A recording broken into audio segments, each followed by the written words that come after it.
get it done. Don't worry.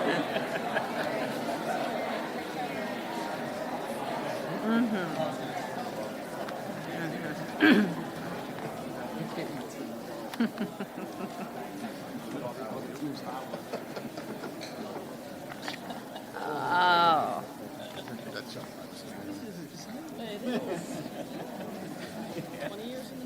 Well, good afternoon. Tax cuts are officially here in Massachusetts.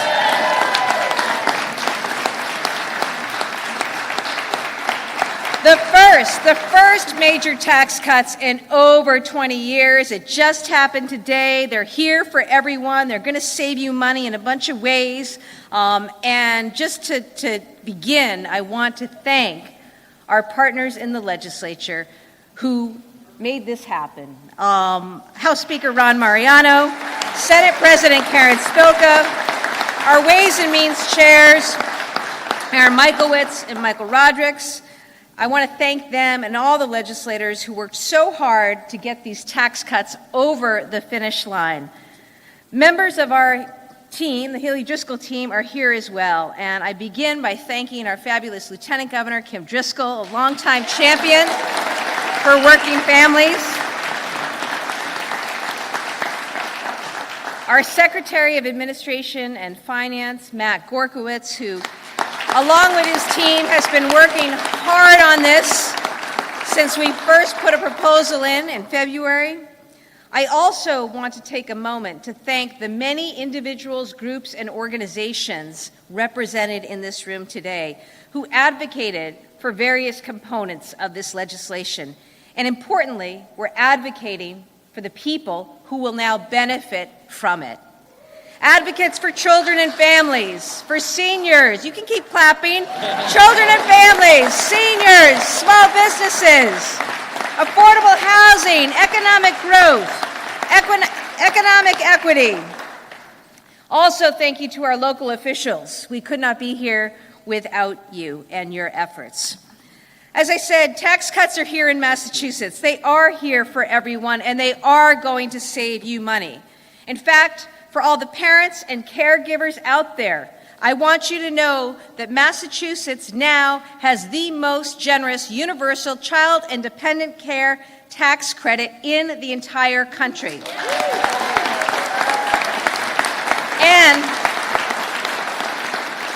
And there's so much more.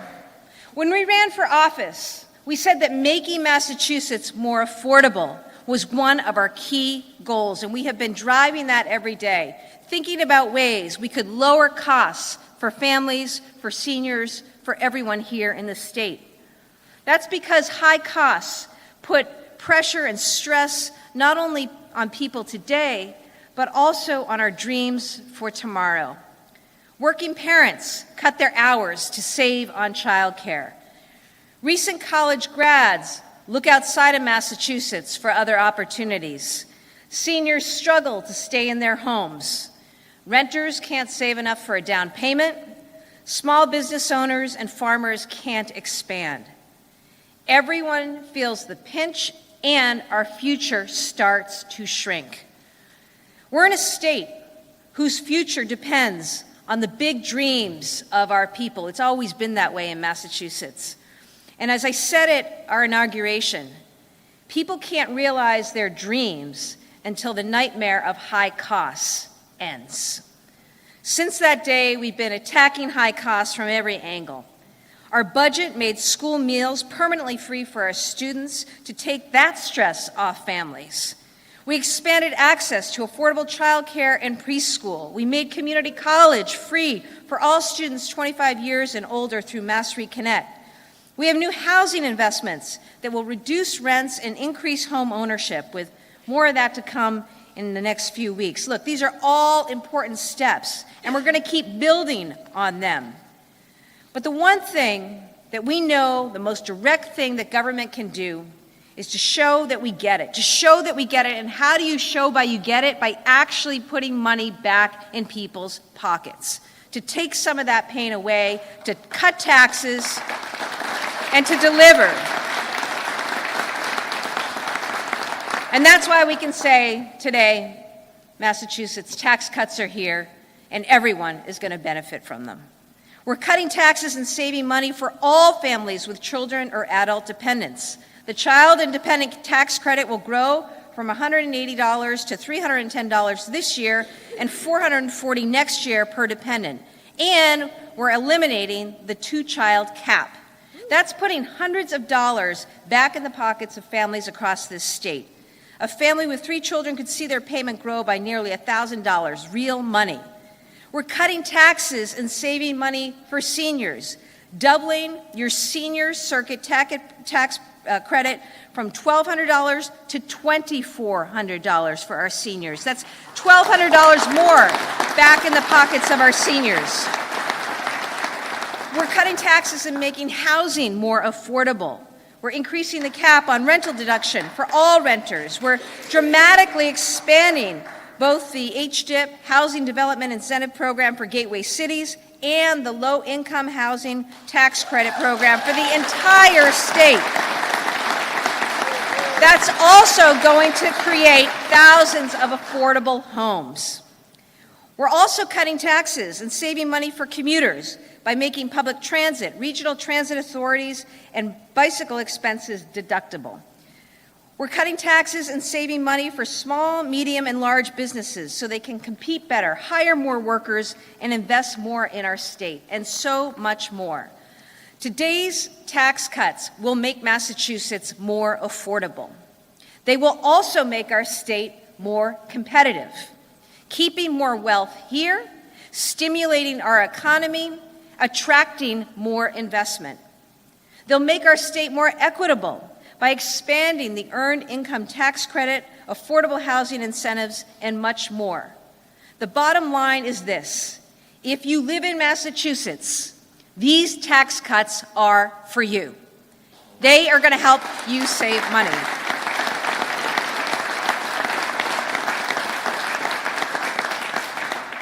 Starting tomorrow, the Lieutenant Governor and I are going to head out around the state to raise awareness about these tax cuts and to answer questions about them. We know we're going to be talking to and hearing from parents and seniors, small business owners, and folks who are struggling with housing costs.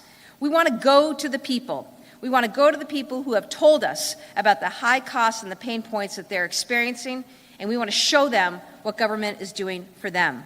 We want to hear from them directly about how this is going to help them, what this will mean.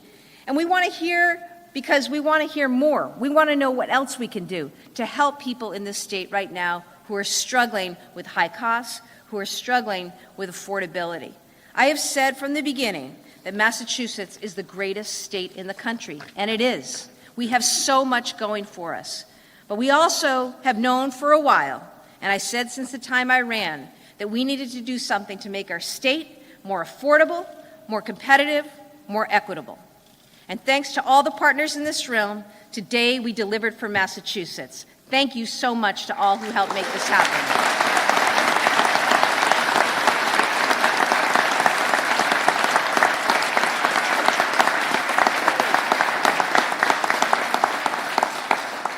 I'd now like to introduce our Senate President, Karen Spilka.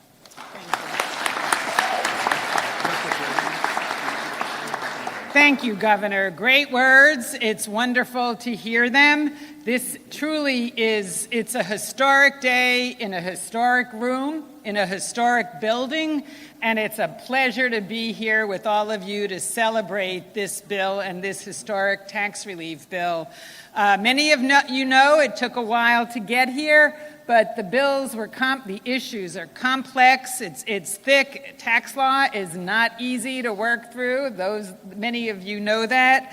But I am very happy to be here to celebrate this success. My sincere thanks to Governor Healey for signing this bill and for helping us along the way. It's going to help so many workers, families, businesses, and on Team Massachusetts. All of us, this is a bill that has helped for almost everybody. I want to give a big thank you also to Speaker Mariano for his partnership and friendship and your leadership on this bill. Again, it took a little while, but I think that the results speak for themselves. I also want to thank Senator Chair Rodrigues and Senator Moran, Vice Chair of the Senate Committee on Revenue, for their work in crafting this bill, and each member of the Senate for helping to see this important relief through. I want to also thank Chair Michaelwitz, who with Chair Rodrigues put a lot of time and energy sifting through all of this, working through all of the proposals, and trying to come out with something that would help as many residents and businesses and communities in Massachusetts, and I do believe that they were a big success at that. As I've said before, I will say it again, when our middle-class families succeed, we all succeed in Massachusetts. This historic tax relief is going to help us do just that, succeed. For a low-income household, as mentioned, with 2 kids, their tax refund check will be at least $1,000 higher. There'll be $1,000 more in their pockets, in their pocketbooks, thanks to the highest universal child and dependent tax credit in the nation. That is really amazing.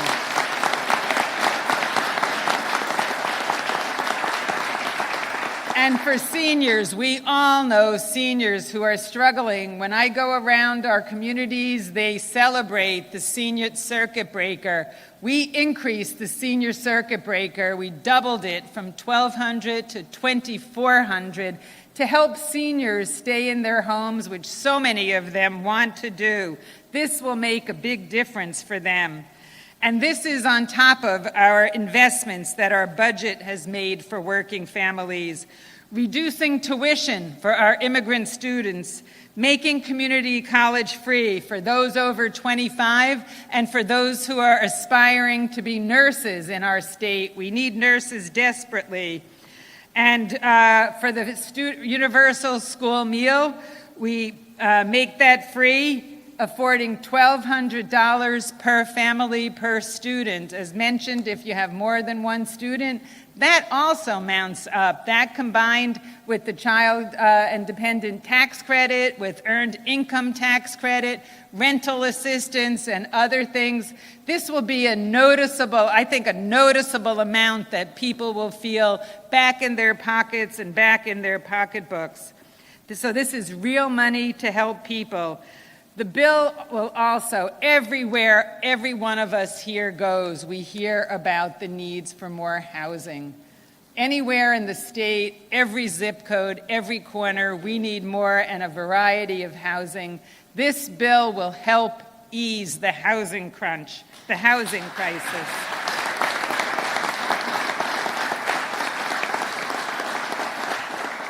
And that is celebration unto itself. It heavily incentivizes the development of housing units, both affordable market rate and low-income housing units throughout the state. This will create thousands, if not tens of thousands, of housing units across our state to help people stay here, stay in Massachusetts, live, raise a family, work, give employees to our employers that need them so desperately. For the businesses in our state that invest in our economy and our people, this relief is going to make it easier to spur new growth, build up their workforce, and be more competitive on a national basis. And for our 18 to 40-year-olds who we all desperately need them to stay here in Massachusetts, the bill boosts their rental deduction, commuter deduction, and incentivizes companies to help employees pay their student loans. This bill is real relief that is going to make us more, and you hear these words over and over almost like a mantra, more affordable, more competitive, and more equitable. And I am so excited to be here and see this bill signed. And I'm even more excited, though, to see the positive impact that this bill will have on our state and all of his residents in the coming years. So thank you very much. Thank you for celebrating this, and I now would like to turn over the podium to Speaker Mariano. Thank you.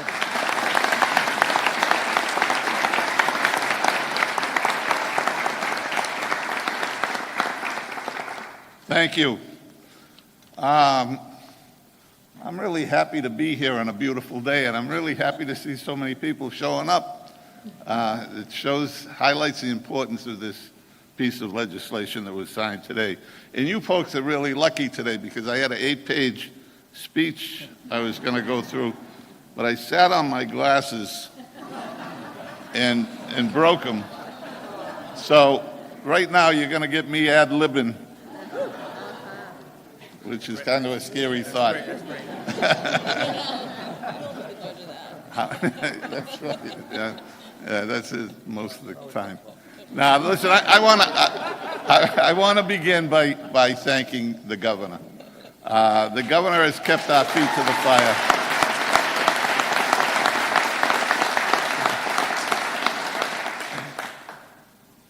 It really has kept our feet to the fire and kept this on the front burner when we had many reasons to question how far we wanted to go and what exactly we wanted to do. And, you know, it was great to have a Senate partner that would listen to arguments, counter arguments, and the most important thing that gets lost in this debate is the fact that we had two chairmen of Ways and Means, one in the House and one in the Senate, that constantly worked on this bill for almost 2 years. 2 years of trading proposals, going back and forth, fine-tuning language, finding common ground on two bills that were desperately far apart. And to bring them into the vehicle that we have here today and we had signed into law today is truly a feat that should be applauded. They worked hard, they worked continually, they worked weekends, they worked nights. They didn't always give up their vacation time, but they were here. They were here and they crafted a bill that touches, as you just heard, so many segments of our society. And those fellow reps here today that don't publicize the senior circuit breaker for their district are crazy. Even if you don't pay state taxes, you can get money back. There's no deal like it in government. So there's a lot of things in here that we can pitch. A lot of things that are going to be really important to people. And I see some of our business folks out here. You know, we even managed to sprinkle something in there for them.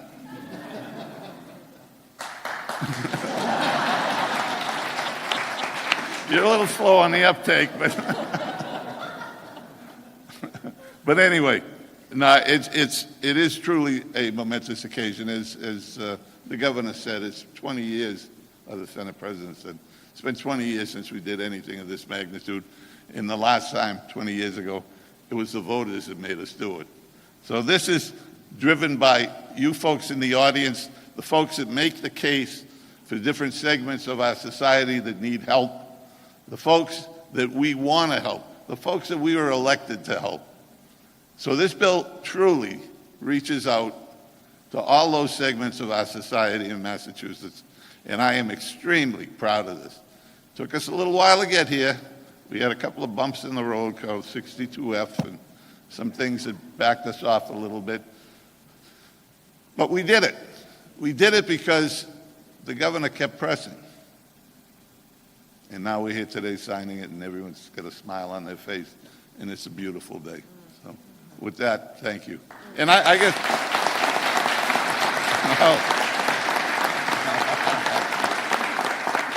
I get to introduce one of the guys that worked so hard on this, and I can be a little silly sometimes, but I am not in any way silly about the respect that I have for these two guys that are going to speak next. You know, when they're doing things that you would never do, that they're special people, and these guys did it. And with that, Aaron. Thank you. Thank you, Mr. Speaker, I think. Thank you. And by the way, isn't it great to have a speaker actually in the House here? Right? But thank you all, for having us here on this historic day. It's great to be here on an occasion where we can celebrate giving $1 billion in eventual tax relief to the residents of the Commonwealth. The final product that we're signing into law today represents a responsiveness to today's economy and compassion to the needs of our residents of all means. Changes towards the child independency and earned income tax credit will help put money back into the pockets, real money back into real pockets of hundreds of thousands of working families in Massachusetts.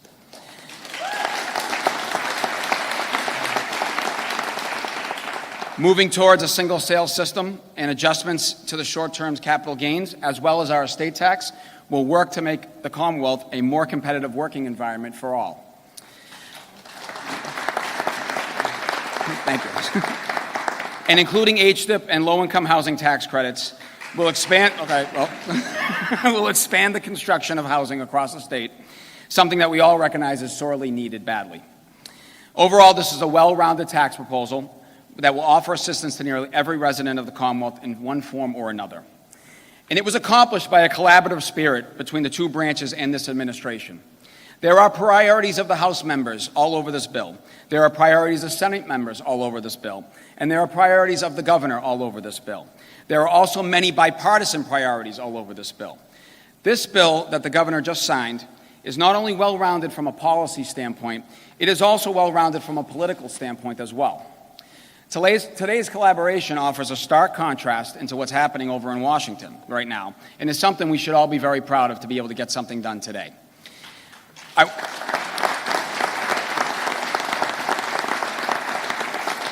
I again want to thank Speaker Mariano for his leadership and his commitment to seeing tax relief become a reality here in the Commonwealth.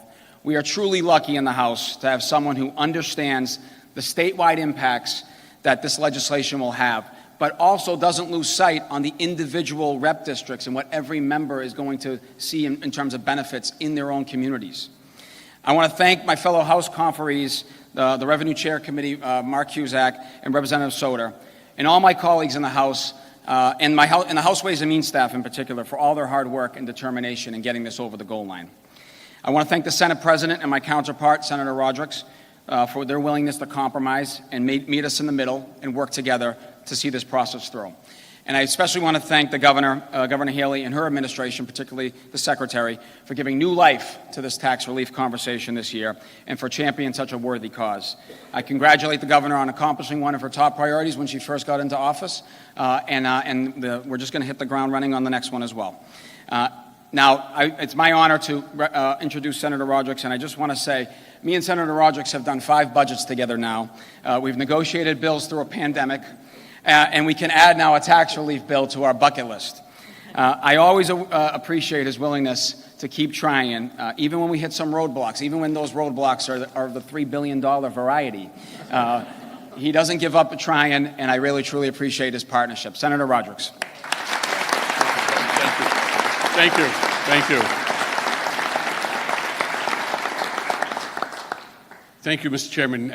When Chair Michaelwitz said we've negotiated 5 budgets together, countless capital bond bills, SUP budgets, ARPA bills, and the like, the Speaker says, and you're still talking to each other? Not only that, we're still friends, and it's still an honor for me to work side by side with him every day as we do the people's work. And as the closing speaker, I don't have a lot of new things to say, so I'm going to get to choose what I think are the highlights and the most important things that you've heard from my predecessors. First of all, the leadership of the Senate President, the Governor, the Speaker, and their respective teams. They've been advocates from day one to ensure that we got this bill across the finish line. To all of you, to all the stakeholders, this bill does have something in it for everyone, for our working families, for our low-income families, for those that are concerned about housing costs and housing production. We didn't talk about the dairy farmer tax credit. Those of us, that's right, let's hear it for our dairy farmers. Not a big component, not a lot of money, but it's critically important if you are struggling as a dairy farmer here in the Commonwealth of Massachusetts. Or for our friends and neighbors in rural communities, we tripled the Title V septic system tax credit. We increased the tax credit for lead paint abatement. We ensured that employers who helped their employees with their student loan debt, those students, those tax filers don't have to claim that as income on that in their tax returns. So there is it's a comprehensive bill, and it would not have happened without the folks behind me, without all of you.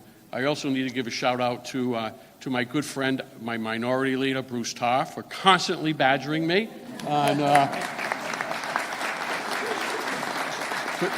for forcing me to sign an IOU during the budget debate back in May, and we delivered on that IOU with the signing of this tax package. So thank all of you. This would not have happened with all of you. It is a beautiful day, and it's a reason for us all to celebrate. Thank you very much.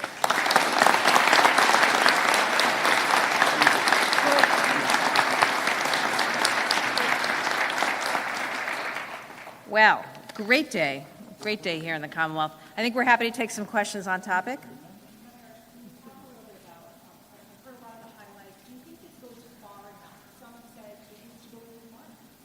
This is a really, really important moment, and I think that what you've heard from us all along is a willingness to get to this place. We need to address costs. We need to address affordability. We also need to address our competitive state vis-a-vis other states around the country. And I think this bill really goes far in that direction. I am really grateful for all the work represented here and out here to make this happen. It's really, really important progress for our state. It's going to make a difference for folks across the state.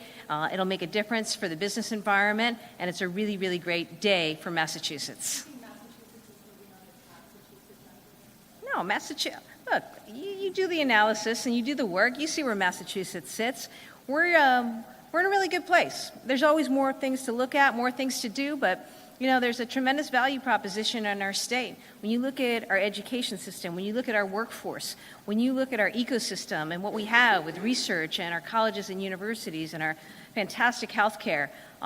Healthcare, by the way, not every state makes sure that its residents get health care, and that's another value proposition. We're a state that cares about climate and actually wants to make sure that people have clean air and clean water. We're looking to innovate. We're looking to continue to be entrepreneurs as we have been for the last 300 years. So, we always have ways to talk and to work together to enhance and improve opportunity, but I think fundamentally, we're all on the same page. This is about making sure that Massachusetts not only survives, but thrives, and doing that means making Massachusetts more affordable, more competitive, more equitable. That's what this tax bill does today.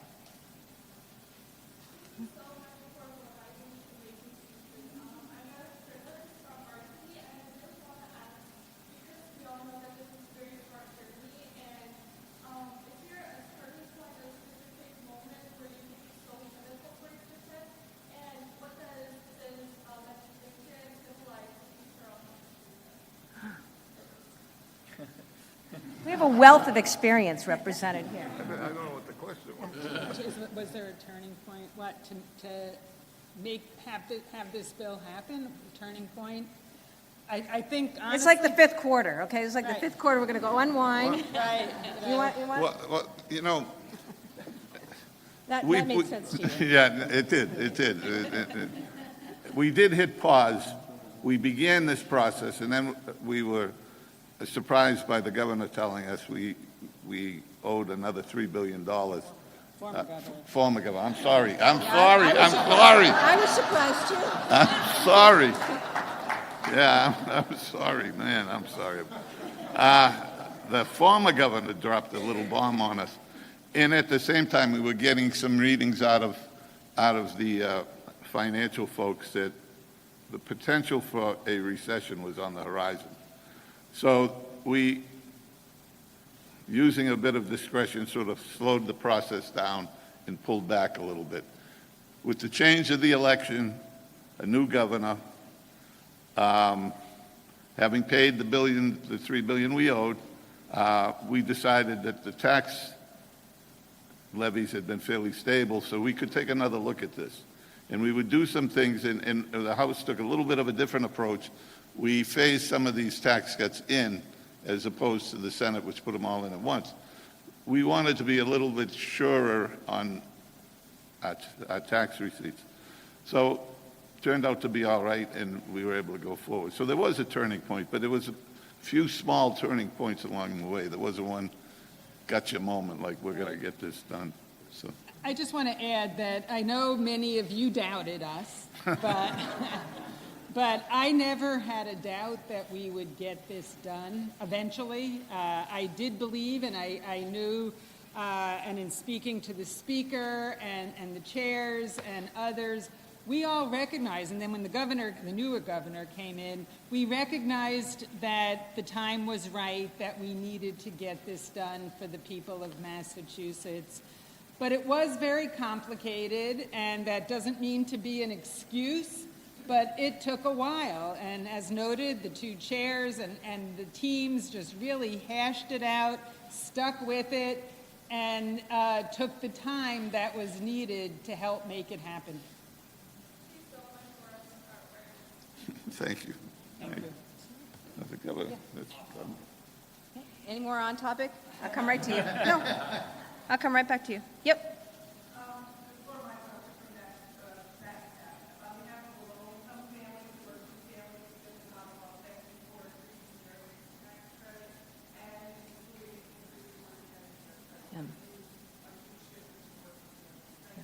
Thank you.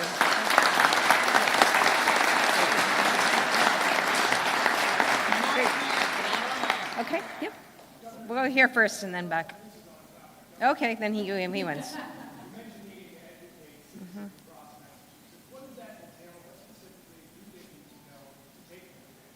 Well, I think, the important thing here now, having signed this into law, is to make sure that it's implemented and that people know what they can take advantage of as we move towards April of 2024. And so, one of the things we'll be doing, I think all of us, is talking to our constituents, talking to residents, talking to small business owners, talking to farmers, talking to seniors, renters, commuters, you name it, about what this bill contains so that they're able to take advantage of it. And, we've all talked about how encompassing this bill is, and I hope people really appreciate it. It's a big deal that we did this, Massachusetts. It's a big deal. We haven't seen this kind of tax relief in over 20 years. We got it done. That's something to be proud of. What's really important, though, is what got done and the kinds of relief that are being provided both to individuals and to families, to some of the most vulnerable among us, and to others who are really important in terms of furthering economic development and growth here in the state. So that's worth a conversation, multiple conversations, because we want people to be able to take advantage of and benefit from this important law.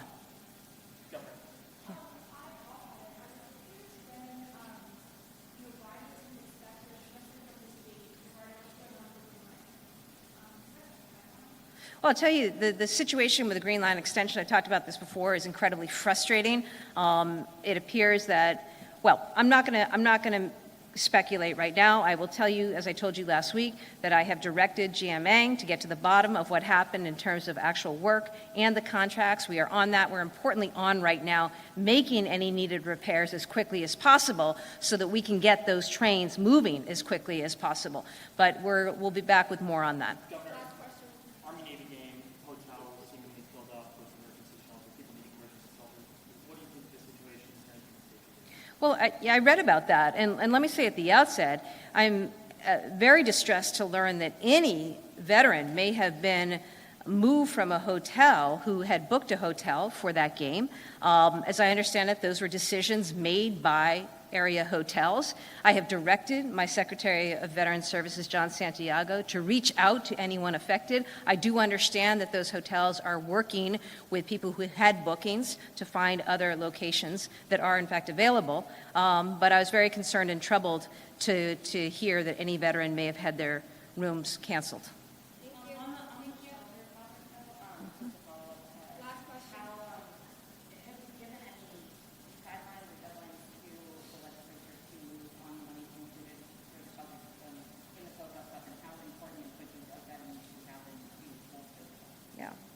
Well, I think there's one thing I've learned, Lisa, in the short time is the legislature will give me guidelines on what I can and can't spend. That's the best answer you could give.